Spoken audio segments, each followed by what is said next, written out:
Welcome to Retro Logic. I'm Dan Caparello here with John Cummings, per usual. And this week we are so hyped to chat about the first Nintendo Direct is 9 years old. We've got Majora's Mask, we've got the new Mini Pong Jr.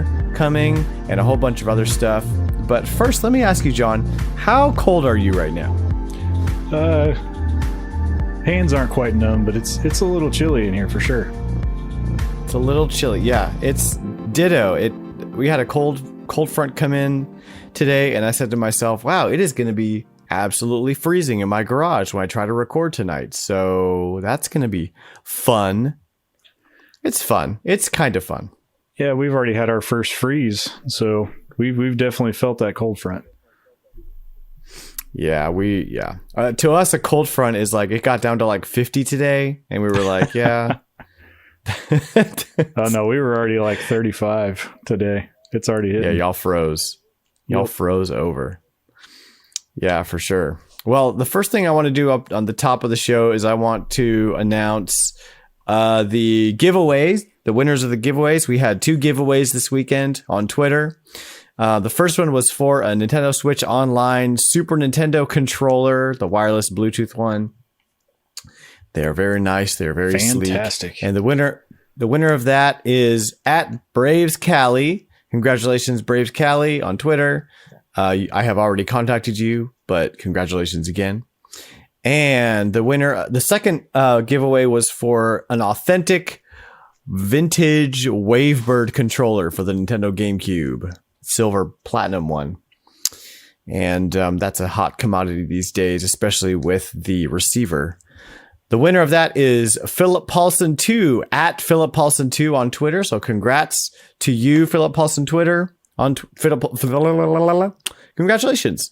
I've already contacted these people. They already know, but just congratulations again. If you want to be a part of the magic that is my retro store that just gives stuff away, you can follow me at Blockfort Retro on Twitter and just wait for me to give more crap away, because that's what I'm hyped to do. I'm hyped to give stuff away. The store launched, John.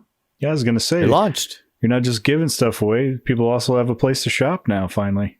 Yeah. If you don't want to wait for me to do a giveaway, you can go to the store and actually spend money on things.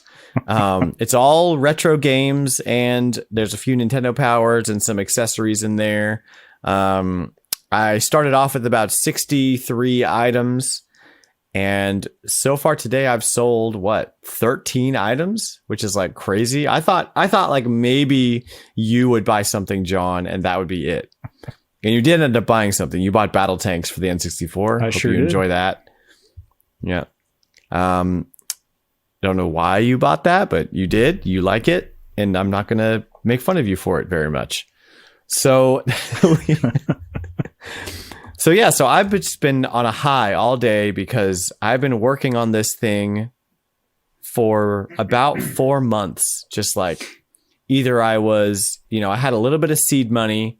So either I was like looking for deals on games to put in the inventory, or I was taking pictures of stuff, or I was meticulously inputting like very specific details about everything I was selling, because I wanted to.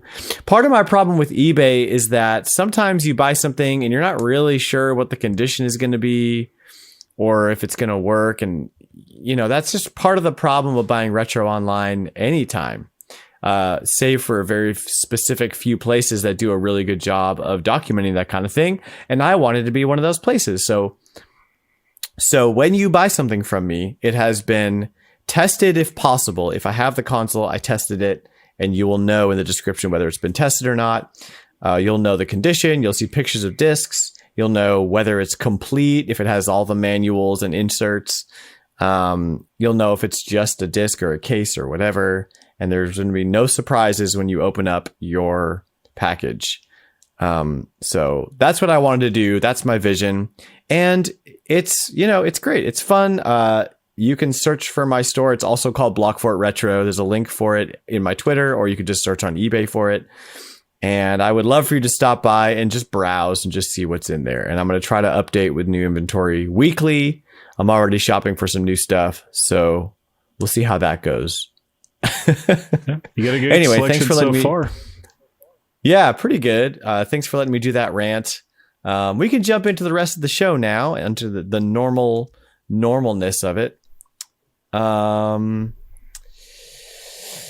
John, this week in gaming history, the first Nintendo Direct aired on October 21st, 2011. Did you get a chance to go back and watch that Nintendo Direct? I did not. And actually, I just wanted to make a quick mention that I wasn't really, at that point in time, I wasn't really playing a whole lot of Nintendo games. So Nintendo Directs were not really a part of my deal until probably 15, 16. So into the Wii U era. So I could not tell you what this Direct was about. That's when they started getting good anyway. I mean, this first Direct was hilarious to go back and watch because there's no music throughout the whole thing. And there's no game footage and there's no like transitions. It's literally just like Reggie standing in front of a white sheet, like just telling you the news. He's like a weatherman. Yeah, it literally was, and like they had some screenshots of stuff and they'd show some stuff off, but like it was so funny but we loved it. We were like, oh, Reggie's talking to us. Yes. And then later on Iwata got involved. I just thought it was super cool to go back and just remember a time in Nintendo's in Nintendo's history. I was going to say, if I had to guess, I would say that 3DS was heavily involved in this Direct because the Wii U was kind of on its way out and maybe the Wii U had been announced at this time. I'm not sure because it came out in 12, right? Yes. And I don't think he said anything about the Wii U. Definitely 3DS. And even DS, I think. Yeah, that's probably a heavy possibility because that would have been the first year for the 3DS. So I'm sure the DS was still going strong. I remember now. You know what he talked about?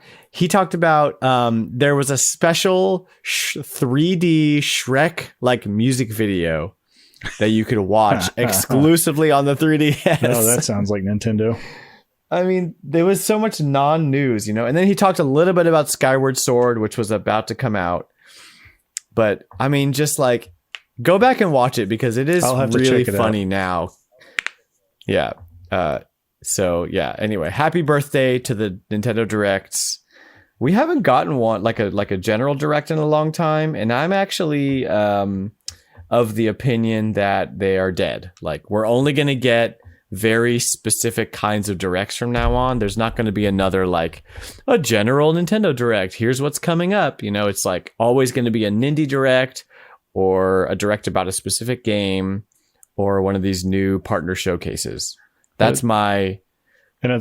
I think it's funny too because it seems like Nintendo's been doing the Direct. They, especially if we go back and watch this one, and I probably will. We'll probably see that it's the very early stages. They haven't perfected their craft. So once Nintendo gets that perfected and it's very good, and it drives a lot of things. So Nintendo Directs now bring so much hype to everything Nintendo that it's just this amazing event every time they have one. So of course, all the other companies are like, you have PlayStation with their, I can't remember whatever it's called. PlayStation something. I can't remember, but Spotlight. Yeah, I have no idea. And then even Xbox kind of does something like that. And then it's a very Nintendo thing to say, okay, we're done with it now. So I could totally see them. Y'all are leaving it. Y'all are copying us now. We're done. Yeah, we're done. Exactly. So yeah, I could totally see that. And then it'll also be a very Nintendo thing for them to not have one for this amount of time, and then all of a sudden they just have one, and not tell anybody. Oh, I know. Like in February, it's just going to be like, here's a Nintendo Direct, and we're just going to pretend like the last year didn't happen. That would be a very Nintendo thing to do, and I wouldn't be mad at them for it because whatever. I'd be happy to have a Direct. Yeah, me too. Yeah, they are. And I'm we ready. love them and we eat them up. Yeah. Yep. 12 years ago today, on October 28th, Fallout 3 came out. PS3, Xbox 360, and PC. And I loved this game, dude. I was hours and hours, probably 200 hours plus into Fallout 3. And ironically, never played Fallout 4, but I imagine it would be right up my alley because I loved Fallout. I don't remember why I got into it or how I found it, but it was just a time in my life when I had a lot of time, and I was with Fallout games. You have to. I mean, they're just a big time sink. You do so many things. I mean, I wouldn't have gotten into it if I didn't have a bunch of time. I was single, and I was just me, and I had a roommate, and I worked on the days, and then at night I'd go home and play Fallout. That's what I did every single day. That like freeze, what's it called? The like you're shooting and you freeze time. There's a name for it. I can't remember. Anyway, I just thought it was such a good mesh of action and turn-based RPG in a world that you like begs to be explored with so many creepy, cool stories. Kind of a Halloween game because a lot of that stuff is really dark. Yeah, like the first time you meet a very, Deathclaw. very dark. I mean, yeah, for sure. But even like side stories, like, you know, you're wandering in the desert and you come across this random like elevated portion you can't get to, and you walk inside. Oh, and it's a village of people who worship a guy who's stuck in a tree. And then you have the choice. You can either kill the guy and like spare him this terrible life he has as a tree, or you can and then all the villagers try to kill you because you killed their god, or you can spare him and then the people love you. And so you kind of have to make this moral choice. I killed him because, God, who would want to like who wants live to be a tree as a humanoid tree? Yeah, like you're basically immortal, but you can't do anything. It's terrible. That was a real creepy story. Yeah, you like have to go underground and stab his heart. It's all crazy. Yeah, so I missed crazy. Anyway, Fallout 3. I went back and played a little bit. I didn't grab it right off the bat, and then I had a friend of mine tell me about New Vegas when it came out. So I grabbed that, and it didn't really click with me. I don't know what it was. I don't know if it just wasn't the game I needed at the time, but didn't really get into New Vegas. And I remember trading it in, and I think I probably grabbed something else on PlayStation 3. But anyway, years later, when 4 comes out, I see some footage of it, and I'm like, all right, I got to try this one. So I get it, and then that's when I'm hooked. And I probably put 200 plus hours into 4. So I just kind of missed that the first go, Bethesda's first go of it. You know, it has to be the time. It has to be the right time for Fallout. And I'm sure I'll jump into 4 when my kids graduate high school and are out of my house and I have time again. Then I'll go back and play 4. You think 5? Maybe. Yeah, we'll have 5. We'll all be playing Starfield or whatever the next Bethesda joint is. What's it called? Starland. I think it is Starfield. Starfield, yeah, something like that. John, Majora's Mask. Oh man, this is a gem. Oh boy, this is a great one. 20 years old today. It comes out the same week as the PS2. That's just crazy. Actually the day before, October 25th, 2000, the day before the PlayStation 2 launches. If there's a Halloween game for Nintendo fans, that's the one. Both in tone and in like just how scary it is to just pick up and play that game, because it is incredibly daunting. It's just such a daunting game to play. It was just on the N64. It was so different from Ocarina of Time, even though it's on the same engine. You know, Link looks a lot alike from the Kid Link in Ocarina of Time, and there's really just that's it. That's the only likeness to the game. Other than that, It's a totally different adventure. The mechanics are different. There's lots of time. Like, I mean, you could there was time travel in Ocarina of Time, but not to the extent of what you're doing in Majora's Mask. I mean, the whole concept of just they really having push it to the 3 limit. days. Yeah, you have 3 days to do what you need to do, and if you can't get everything done, which you can't. I mean, you're going to go back in time several times. But yeah, this was just a crazy game for the time, and it was kind of I don't know. I look at this statistic we just threw out that, you know, it came out the day before PlayStation 2.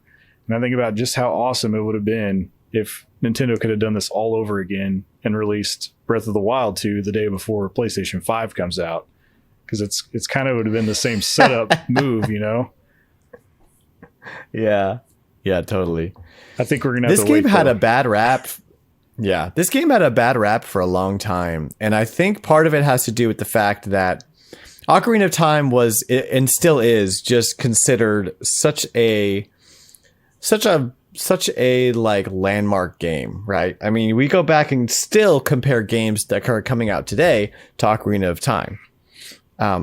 And you play it today and it's still totally playable. And there's not a lot of N64 games that you can say that about, unless you're me and you just love weird crap. Yeah, I'm right there with you. So you know, a Majora's Mask was announced and came out, and there was hype for it, and you play it, and it is a very different animal. You know? Oh yeah. It's like, you know, it's like, oh, I love Zelda cake. I love eating Zelda cake. It tastes good. What's this? Another Zelda cake. The frosting looks the same. I bet it tastes the same. No, it's actually a brick covered in frosting. Yeah, good luck getting through it. It has a very strange progression. It does. And I think I think more recently it has grown in appreciation for what it was trying to do. And that's in no small part due to the 3DS re-release. Did you play the 3DS re-release? I did not play I have the re-release of Majora's Mask, but I didn't play it. I played probably halfway through. Remaster is a more fair assessment of it. It's more of a remaster. Yeah, it is. It's not really a remake. It's definitely a remaster. And I'll probably catch a lot of flack from this, but I didn't actually own Ocarina of Time until way after Majora's Mask. I played Ocarina of Time at friend's house, and but I just didn't get an N64 until way later. And in fact, I think I got my N64 the year before Majora's Mask came out. I got the Donkey Kong 64 version, and I just remember I enjoyed Ocarina of Time, but just never had it. And I remember asking my parents if I could get Majora's Mask, and man, I love that game. I played that game to probably 99% completion, because if I remember right, there was like one heart container that I could not find, no matter where I looked. Dang. Yeah. Are you serious? Yeah, couldn't find it. You're hardcore, man. I had the guide, and I remember checking off all the. Well, I bought the guide after I couldn't find the last heart container, because I'm like, you know, there's no real reliable internet source after this. Wait a second. Hold the phone. You only bought the guide after you like 99% of the whole game? I got to find that last one, man. And I never did. You're ridiculous. You're a machine. I honestly think that there was like a glitch or something, and I picked up the heart container and it just didn't count it. Because I mean, I checked them all off through the guide as I went to the place where they should be, and just never found. I mean, I got all the masks. John, hold on. There are puzzles in that game that are so obtuse and like impossible to know without somebody like explicitly telling you how to do it. How did you 99% Majora's Mask? I probably put 100 hours in that game. I had that Tony Hawk Pro Skater and Donkey Kong 64. So, I mean, you can only imagine how many hours you can put in Tony Hawk Pro Skater and Donkey Kong 64 before you're playing Majora's Mask a whole lot. Yeah. You're ridiculous. And there's all those fairies too, I remember you had to collect. I got down to I remember the one dungeon where like you get it, Nintendo does this with every Zelda. It seems like you get done with the dungeon and you have to play it upside down afterwards. You have to go when you go at a certain time during the day. The dungeon is flip flop, and I remember trying to find one of the last fairies I needed, and I had to flip that dungeon upside down to find it because it was in the upside down version of that dungeon.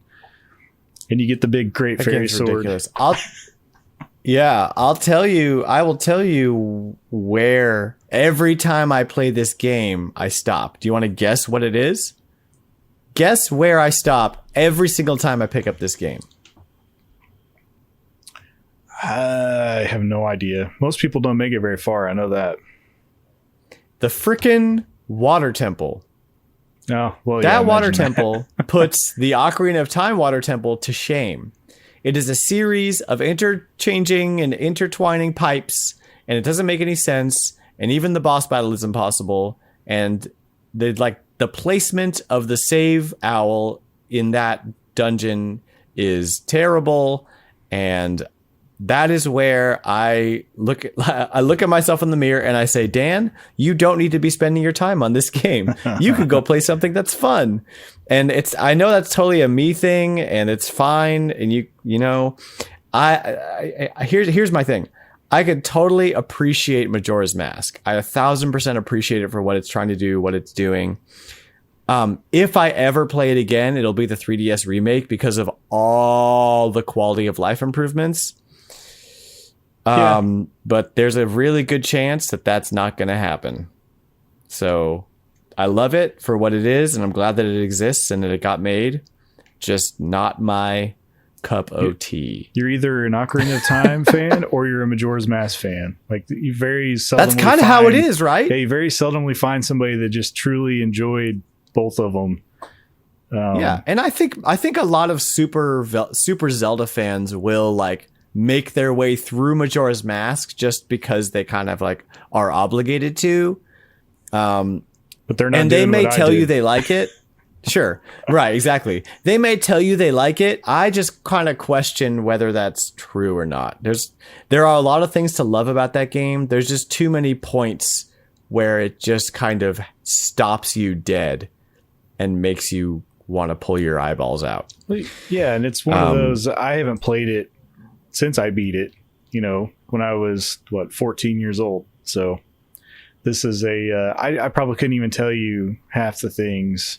I remember a handful of things, the major things to it, but it's one of those that I plan on going back to because I did enjoy it so much when I was a kid. But it was one of those I beat. You own it still? Yeah, like I said, I have it. I still have my original cart. I've got the gold one with the the holographic. The holographic label, the lenticular cover on it. Yeah, I have that one, and I need to fire it up and see my screen again and see if I almost swear that I'm missing just that one heart container, and that's it. If I get it fired up, I'll show you a screenshot.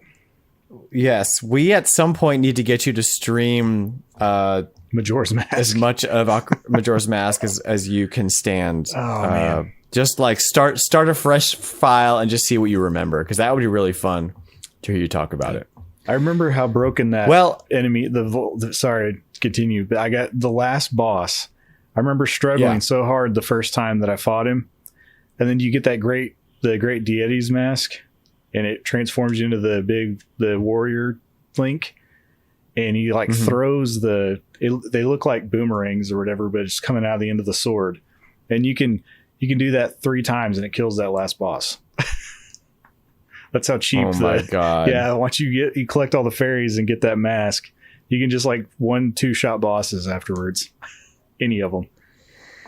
I will tell you something that I really appreciate about Majora's Mask is how deep the lore of that game is. There are innumerable YouTube videos about the lore of that game and fan theories that just go so deep, and it is so eerie and fun to go into. So I appreciate it for that. And I appreciate that it was made and what it stands for and how difficult it must have been to put together. And whether you're a Majora's Mask fan or not, you have to appreciate it for what it is. You really do. It deserves to be noticed. Well, so the next day, yeah, we noticed it. So let's move on. after waiting in line at Toys R Us for Majora's Mask, you go back the next day and wait in line for your PlayStation 2 or the first DVD player you ever owned. October 26th, the year 2000, PlayStation 2 makes its debut, and it is still the best-selling video game console of all time at 155 million units worldwide, over 3,800 game titles, and 1.5 billion game copies sold. You did not own a PS2, did you? I didn't. Do you now? No, I still don't have a PS2. I do have a pretty early PS3 that I think can play some PS2 games. The early ones had some backwards compatibility, correct? I believe, if memory serves, one model of the original PS3 launch lineup could play some backwards compatibility with PS2. I think it's limited. 2, yeah, and 1. Yeah. So that's a cool system if you have that one. I think that's the one I have. I believe it had hardware compatibility with the PS2 or something. Something crazy like that. I've got the big fat guy, the original, and then I've also got the slimmer version, the newer one. Yeah. So my journey with the PS2 didn't start until much later in the life cycle when Grand Theft Auto 3 came out. And that was when, and it, I was a GameCube kid. I mean, I bought my own GameCube. I bought all my own games. I had a job at that point, and I was doing my thing. I was paying for my own games. I didn't need to ask for stuff for Christmas or birthday anymore. And I chose GameCube. And so when PS2 came out, it was like Gran Turismo, and I was like, nah. Grand Theft Auto was the first thing that made me like look up and say, oh, I want to drive a car and blow stuff up. Shoot police officers. I can't do that on. Yeah. I mean, I could play Simpsons Road Rage, but that's not really the same thing. No, that was not. And then, so actually I didn't get the PS2. My big brother did.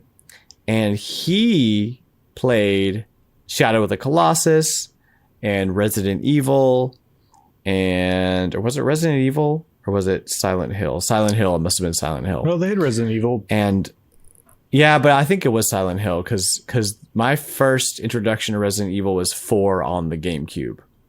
And I would have known what it is, but because I didn't know what Silent Hill was. No, it would have been 4, but it would have been much later because they didn't come to the other consoles until after the deal broke with Nintendo. So, Final Fantasy X, a few other games I'm blanking on right now, but just and it was our DVD player in our room. We shared a room.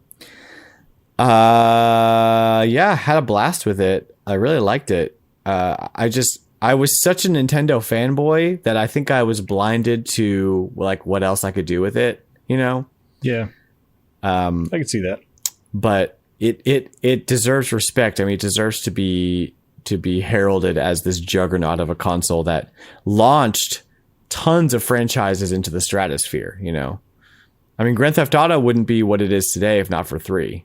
No, the first 2 games were not nearly as successful. Yeah. And I laugh because you say you got it, pretty late, but I mean, you got it pretty early because, I mean, shoot, really? Kind of joking. I mean, they pretty much made the PS2 till like last year, man. I think lasted like 14 years or something like that. Oh, that's right. Yeah, I had that stat on here, but I didn't include it in my notes. That's why I laughed. And actually, GTA 3 only came out a year later. It came out in 2001. Yeah, that's what I was so thinking. What am it was I pretty thinking early. Of? You know what? Maybe it wasn't 3. Might have been Vice City or San Andreas. Maybe one of the add-on content, or well, they were different games, but I don't know, dude. It was so long ago. They would have been DLC. But what a cool piece of history. Yeah, exactly. I don't have a ton else to say about the PS2, considering my experience with it was low, but I did feel like it deserved a mention and it needed to be recognized for what it is. Thank you, PS2, for giving me a DVD player. Yeah, And then John, this last game on our week this week in gaming history, this is one of yours. You want to talk about Command and Conquer Red Alert? Yeah, I threw that one on there. I played a little bit of Red Alert. The first Command and Conquer game was the one I had more time with, and then I think I had more time with Red Alert 2 even than the original Red Alert. But I wanted to make mention of it because I just recently bought the. It's not even really it's a remaster, I guess. It's an up-res version of the games. I can't remember. They change anything like quality of life or whatever? From what I can tell, the quality of life is still about the same. But they might have made a few changes. I haven't made it real far into it.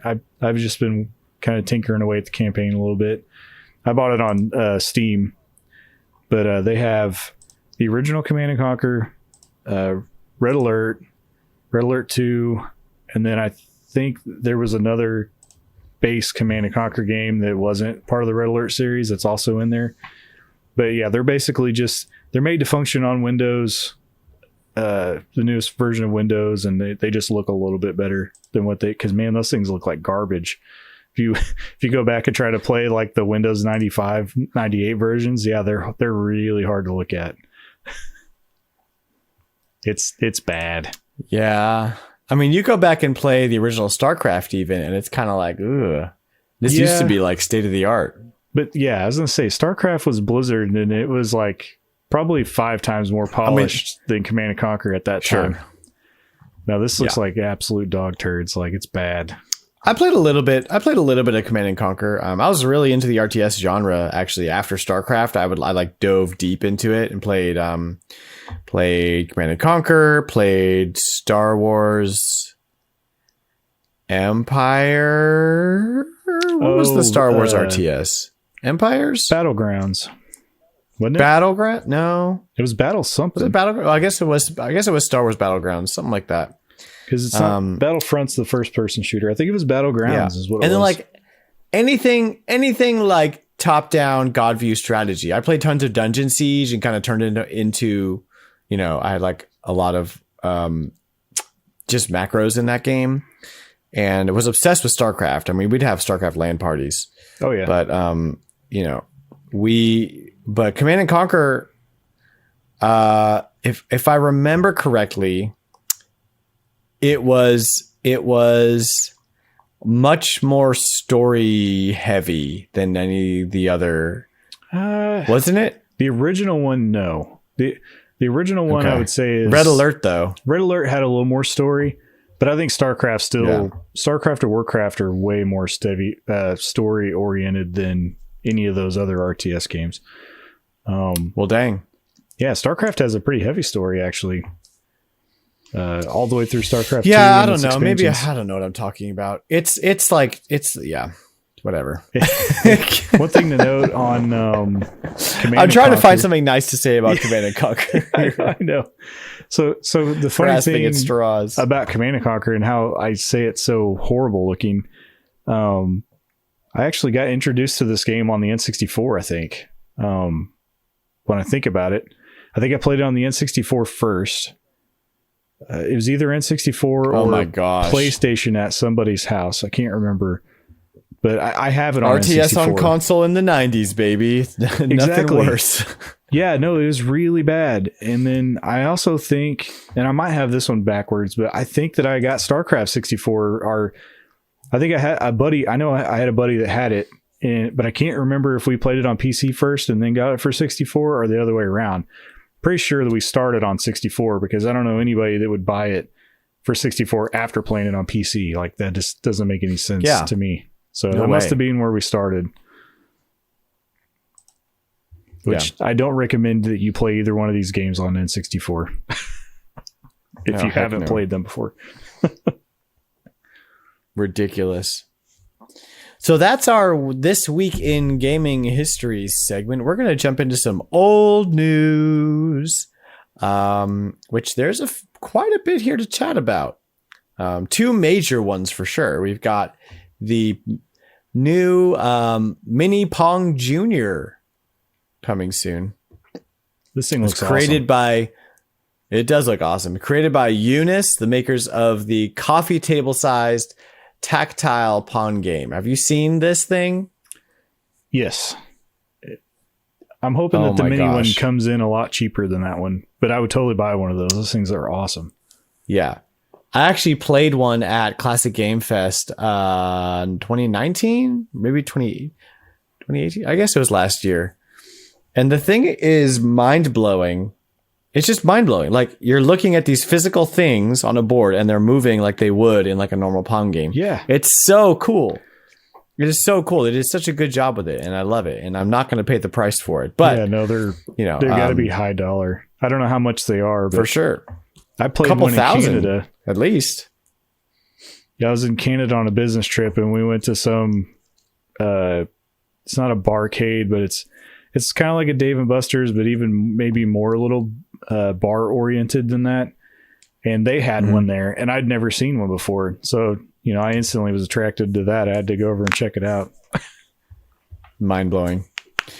Anyway, the Mini Pong Jr. takes AA batteries, and it is USB powered. No internal rechargeable battery, so I don't know. It's fine. Yeah. Probably save some money there. Available this holiday season. No price or date announced yet, but we will keep you posted when we find out. What's your prediction on price for this thing? What would you want to pay, and what do you think it actually is going to come out to? I mean, based on what I've seen kind of in the mini arcade market, how big is this thing? I've seen like some photographs, but have you seen any actual dimensions on it? No. I would imagine the screen's probably about the size of the Switch, So it probably comes out to like maybe a foot long. I would like to see $100, but I would say this is probably going to be $200. Really? Man, okay. I was going to say I would pay $50 for this thing, hands down. It's probably going to be over $100 though. Oh, I guarantee it. I mean, look at the Atari VCS. You're probably yeah, that's true. You're probably right on. I mean, but that thing plays, I don't know. If this plays one game. Atari's hungry, man.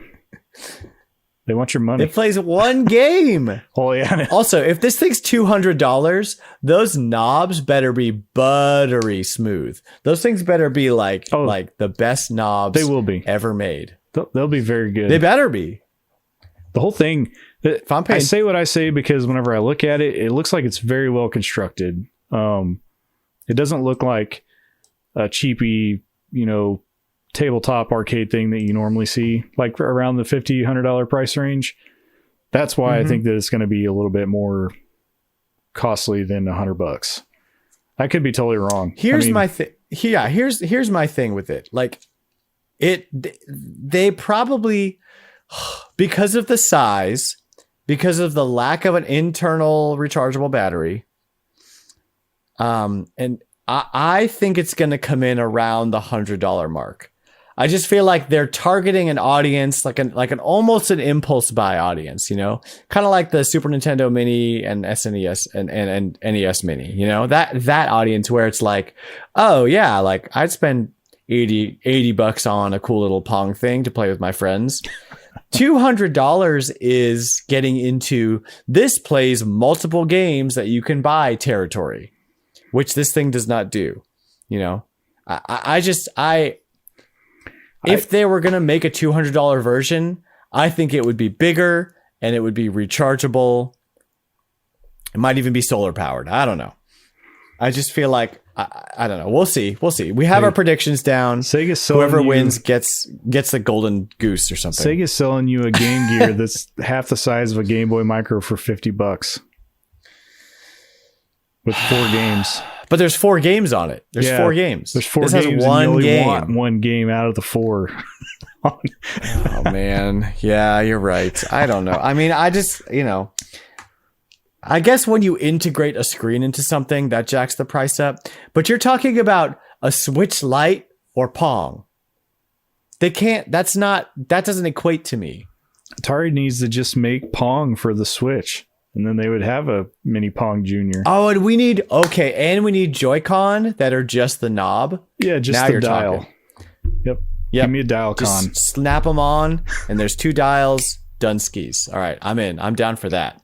I'll pay $100 for 2 knob Joy knobs, and That's and knob the con. game. I'll pay $100 for that. Knobcon, yeah.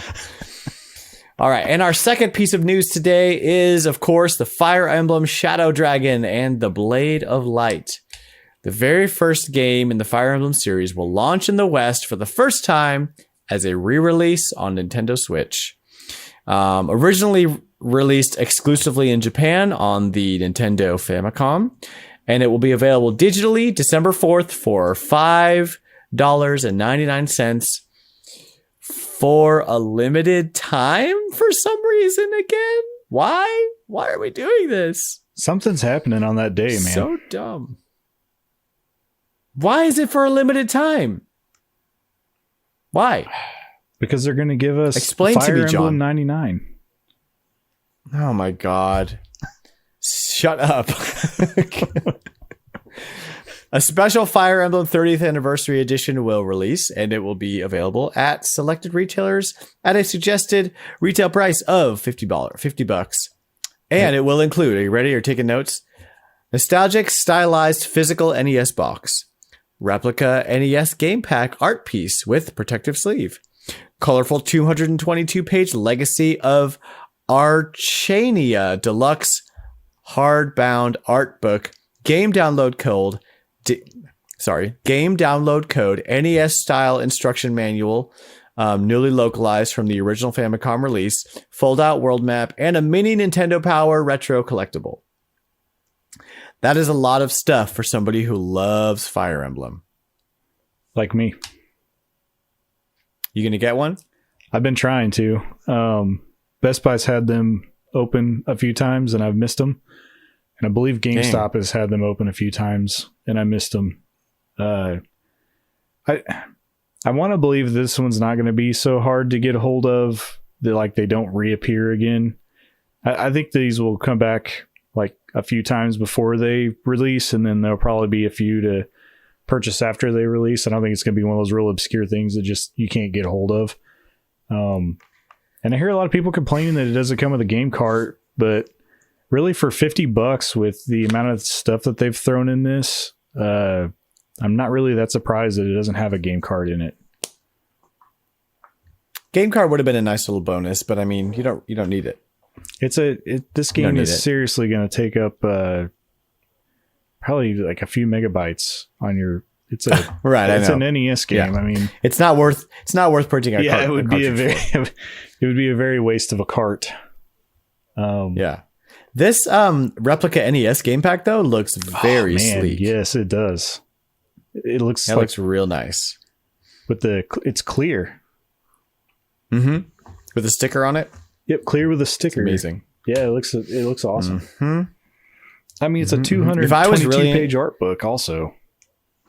Yeah. If I cared at all about Fire Emblem, I'd give this a consideration. I may download the game for $6, maybe. Have you played a Fire Emblem game? My first and only introduction to Fire Emblem was what everyone heralds as like the best Fire Emblem game of its day, which was Awakening on the 3DS. Okay, that's a good one. Which is when a lot of people jumped in. Yeah. And I just didn't, it did not click with me. I like tactics RPGs. I like Final Fantasy Tactics. I like Advance Wars and those kinds of things. I don't know why Fire Emblem didn't click with me. I feel like there were a lot of things about it that you had to do that had nothing to do with fighting. Like the whole relationship thing. I was not into. Yeah, there's a lot of systems that didn't seem to give you any real clear way of them interacting together. Maybe there is a way. I didn't get far enough in the game to find out because I got bored and started playing something else. So I apologize profusely to all the Fire Emblem fans out there. Obviously, there's something about this game that is awesome that I don't see because people love it. So it's totally a me thing. Yeah. You know, if you can ever find a good cheap copy of Three Houses, you gotta try it out. It's a lot different than the traditional Fire Emblem. And if you're not a really big Fire Emblem guy, I wouldn't even waste the $6 on this game, because it's going to be just brutal and doesn't hold your hand at all. And this, I mean, these are the old ones. So I mean, this is the original. So this is permadeath. You're going to be very frustrated very fast. Did they add a mode that's not permadeath, or is it straight up this is the game with English? I want to say that this is the game with English, and then a handful of features that you would normally find on like the virtual console. So like they have some save state type deals. Well, that's good. Yeah. I mean, they definitely have added some things. So it definitely takes the sting off of permadeath if you can just restart your mission, every time. Okay. Well, thank you for your D recommendation of it. I probably won't pick it up now, but if I can get a cheap copy of Three Houses and time to play it, that might be something I'm into. So yeah, Three Houses was, I bought Three Houses, the collector's edition, and I played through that game 2 times in a row before I moved on to another game. So I played through 2 of the houses back to back. That's 80 hours. And that's amazing. That's insane. That game is so fun. And again, I wasn't the biggest Fire Emblem fan. I played a couple of them and kind of made my way through, but not really, didn't enjoy them as much as I did Three Houses. Three Houses kind of turned on a different way to look at Fire Emblem for me. And I started picking up things that I didn't from the other games. And that got me more interested in the older stuff. So I went back and bought, Conquest and Fates and just started digging backwards. So that's why I want to try this one out. It's kind of amazing to me that Fire Emblem has become kind of like the fourth, like, big pillar system seller for Nintendo. You got your Marios and your Zeldas and your Pokemon, and now you've got your Fire Emblem, which is bonkers to me. It's amazing. Well, you also have Ring Fit Adventure. It's a system. Oh my God. Yeah. It's a system seller. It really is, So I wish it was Star Fox or Metroid, because those are what I'm into, but it's everybody has their thing, and I don't have to, and I don't have to like everything Nintendo does. So no, but I do want another Star Fox or Metroid. I'll take either one at this point. Oh my God. You know what I would take? I don't even want a new Star Fox. All I want is Star Fox Zero sans motion controls. If they give me a Star Fox Zero Deluxe on the Switch, I'll be happy as a clam for the next 10 years. Thank you very much. They'll give it to you, and you'll still have to use Joy-Con with motion control. No. Okay. I'm not going to get into it right now. We'll save this for a Star Fox retrospective, or when the Wii U is retro. We'll wait. But that just... I was going to say, okay. Didn't you say that if you can't buy it in a store anymore, it's retro? So that the Wii U is already retro. Yeah, that's the exception that proves the rule, because it's current generation. Yeah. We're going to move on to, what did you buy? What did you play? John, I'm going to go first because you were just talking about Fire Emblem for way too long. Yeah, go for it. So I didn't buy anything, but I did spend some time streaming Pikmin for the GameCube, first Pikmin game, which is just, man, what a delightful game. It scratches my RTS itch just enough, while also not being a total chaotic panic mess that StarCraft can be. It's like a relaxing real-time strategy game. It's a puzzle game. It is just like a very, sorry everyone. It's just a very, like, I put Pikmin on and it's like relaxing and I enjoy myself. Partially because I know the answer to all the puzzles now. I don't believe that game is relaxing to a lot of people, because you kind of have to know what you're going into before you do it. in a way. Although the game kind of teaches you pretty quickly, like, you can multitask and you should multitask, you know, so make sure you're doing more than one thing at a time. And it's very easy to get to the end without 100%ing everything. But I'm kind of a Pikmin. I'm crazy about this game. I love Pikmin. I was hyped from the moment I found out they were coming out with a deluxe version for the Switch. So in my hype, I played it. I've started a file again, got about 4 or 5 days in. And even going back to it, there's things that I forget. I mean, it's just like, there's so many little puzzles and different ways to attack each world that you never like remember how to do everything. It's always kind of like, all right, what did I do first? I guess I'll go this way. Maybe that's the way you started, maybe not. And it does guide you a little bit, but honestly, that game is fairly open-ended with what you do with your time. So just, I played Pikmin and I love it. And Pikmin 3, if you've never played a Pikmin game, Pikmin 3 is a really, really good place to jump in, because the first one can be very confusing, admittedly, for newcomers. Yeah, that's what I will say about Pikmin. What did you buy? So I bought Super Mario Brothers Deluxe on the Game Boy Color. So I'm kind of embracing my Mario 35th anniversary. And I remember at some point in time I played this game somewhere. A lot of the early Game Boy games I never owned. I just had a handful of Game Boy games, but I had a lot of buddies and we would trade Game Boy games. So I probably traded them Killer Instinct on Game Boy to play Mario or whatever. And I remember playing this and just thinking how cool it was that it was kind of like the first Super Mario remaster, you know?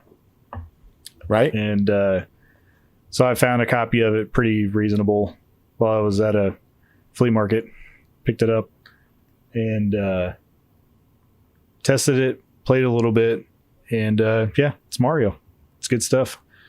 It's not quite as fun to play as Mario 35 is, but it's a different take on Mario, and I definitely appreciate it. The special features they added to that game are amazing. Just some of the different things. The level select is a game changer. Oh, I love that. Yeah, it even came with I got the manual with it, so that was cool too. Nice. Yeah. And then don't see that every day, especially Game Boy games. Oh yeah, it was just the game and the manual. They didn't have the box or anything, but I guess the guy, whoever or woman, whoever had it, still had both. So yeah, you don't get that very often. And then I also picked up a little gem called Battle Tank 64 today. Yes, from somebody the gem of the N64. So just tell me one good thing about this game. So this was a game that I remember renting with my friends. You know, you have your friends over, hang out for the evening, and whenever you're bored playing GoldenEye, this was a really good 4-player battle royale game. It probably doesn't hold up at all. I played I own the second one. Oh, what do you mean battle royale game? What does that mean? Or not a battle royale. I mean a deathmatch style game. Battle royale is just first. Okay, got it. Yeah, battle royale is current. So that's a very specific thing nowadays. Yes, it is. Yeah. But no, it is a deathmatch. I mean, you can either do a 4-player everyone versus everyone, or you can do 2v2 teams. But the single player is not great, so you're not missing a whole lot by not playing the campaign for that one. But man, back in the day, this was a killer 4-player N64 game. You get, it starts you out in a base, and they're like capture the flag. So like there'd be like a holographic picture of a lady inside your base, and the other tanks would have to try to go in there and take it and then get back to their base with it. And you could set up like turrets, and you could pick up special ammo and things like that. But it was, and they had different classes of tank. So you had like a little bitty tank. I can't remember what it was, like the grasshopper or something, but it was really fast. But it took like almost no damage. If you got shot a few times, it would blow up. They had like some medium sized tanks that were like normal tanks. They had one that would flip. You could do it would strafe, you know, it would do a barrel roll on the ground. You could do left or right to avoid things. And then they had like the big Goliath tank. I just remember how fun it was because that big Goliath tank could just crush the little one. if you even got in the path of it, yeah, it would just crush it. So and you had so many tanks at your disposal, and it was kind of like lives. So you would pick a group of, they were like, some of them were punks and some of them were British army men or whatever, but there were all these like gangs, and different gangs had different sets of tanks. So like some of them had like 2 of the giant tanks, some of them had like a whole squad of the little tanks, but it was basically a death match, and once you ran out of tanks, you were done. Like you were out. That's kind of cool. But yeah, it was a very like I said, the campaign was not anything to write home about, but the 4-player match was just awesome at the time. It was super fun. Second game was even better. They just added to it, added a few different game scenarios to the multiplayer, and I just remember playing a whole lot of it as a kid with an N64. Right on, dude. Well, and then, I'm glad you like it. Yeah. Yeah. So what have you been playing? Good. We've been doing. Yeah. So this is one that I did start up Pokemon Leaf Green on the Game Boy Advance. And this is a for the Nintendo Dad's Retro Rewind. Yep. Yeah. So I think I've made it to Mount Moon. So I haven't made it real far. That's pretty far. You got through your first gym. Oh yeah. Yeah, I picked Bulbasaur, and it's always a quick route to the first gym. You just learn Vine Whip and you go take them out. And so I plan on completing that game for Retro Rewind this month. And man, it's funny because I started this game up and I had a complete save file on there with like 100 and something Pokemon already collected, and I totally wiped that to start this over again. Oh my gosh. My heart bleeds for you. Golly, all those poor Pokemon. Yeah, I thought about it for a minute. And it was the original save file from when the game came out, when I bought it originally. Dang. And I had get a different game. What are you doing? No, I did. It's one of those I'll probably never, like, Pokemon is one of those games that I have more fun playing through the first half of the game than I do having a save file out there that just has everything on it. Like, I think I mentioned this on Discord. Yeah, that's true. That journey through the first portion of the game is probably one of the most satisfying introductions to a game like that I can think of. Like, no matter how many times I play that first, through Route 1, 2, and then gym, and then head off into the next area, that just that simple little path. I mean, I know like the back of my hand, and I could just think about it instantly. There's just something about it. I can never play it enough times and get tired of it. It's awesome. Amazing. And then one more thing, I did jump in and finally play Killer Queen Black. So I know this is a retro podcast, and the roots of this game are pretty retro. Yeah, dude. Joust it up. Joust. Or balloon fight, if that's your fancy. Yeah, I mean, it was just the history behind this game. If you haven't, for anyone listening that hasn't looked it up, I'll let you guys look it up. I won't talk a whole lot about it, but there's a very rich history behind this game, and it's a fantastic multiplayer game. And it's funny because I bought the physical copy of it for Switch, never opened it, and then actually kind of forgot about it. And then here recently, it went on sale for $2 out of the blue. So I was like, I just won't even open my physical copy up. I'll leave that sealed, and I'll just pay the $2 and download it. So I did that, and I hopped in. I still have my physical copy sealed too, because it never, I just never had time to play.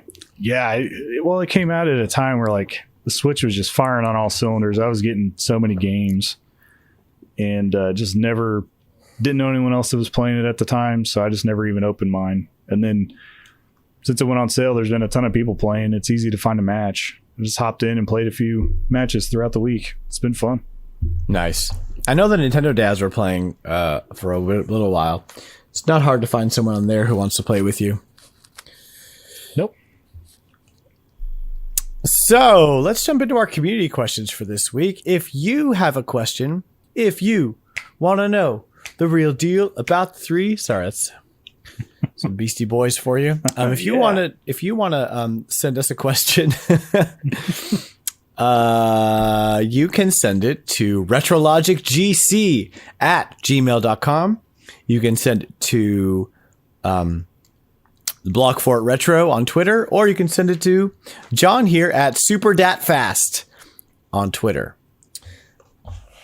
And we will answer it on the show. Today's question comes from Sam, aka Third Strongest Mole, who was also our guest last week and did a fantastic job. If you have not heard that episode, Sam is a gem, a gentleman, and a scholar. His question is, what is the scariest video game enemy? The one that makes you panic a little when you see them on the screen. To this day, I'm terrified of Phanto from Super Mario Bros. 2. I think I'm a little afraid to pick up keys now in real life. That's hilarious. So if you don't know, Phanto is that masky looking face guy. I think the first time you see him is inside of a pot that you go down into. You pick up a key and Phanto comes to life and tries to destroy you. You know what I'm talking about, John? Yeah, I think we talked about this on the last episode. Because Sam and I had both recently played Super Mario Brothers 2, and I just recently beat it for the first time. And I remember telling him the whole time as I was playing this as a kid, I didn't realize you could just throw the key and, throw the key down and he would stop chasing you. So I just would run like mad with the key and end up dying just trying to avoid him. Yeah. So, yeah, it was funny. He's definitely, as a kid, he'd get you. Yeah, that's creepy. I mean, these days you kind of like know the deal, but back then. So there's the one dude in The Legend of Zelda that looks all creepy. I think he's in the Mirror Temple in Ocarina of Time, where he looks at you, if he catches you, you freeze. And you're frozen for a little while as he's like slowly creeping towards you. And then if he grabs you, he like sucks hearts from you. Ugh. Just the way he looks and what he does. I hate that guy. I don't know his name, but I hate him.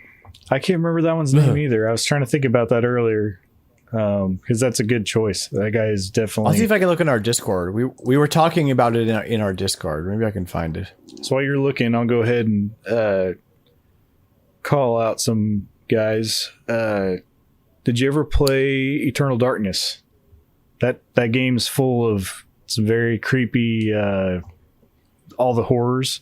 The three-headed guys. Yeah, I haven't, but I've always wanted to. Oh, man, there's tons of like jump scare stuff in that game. It's just fantastic.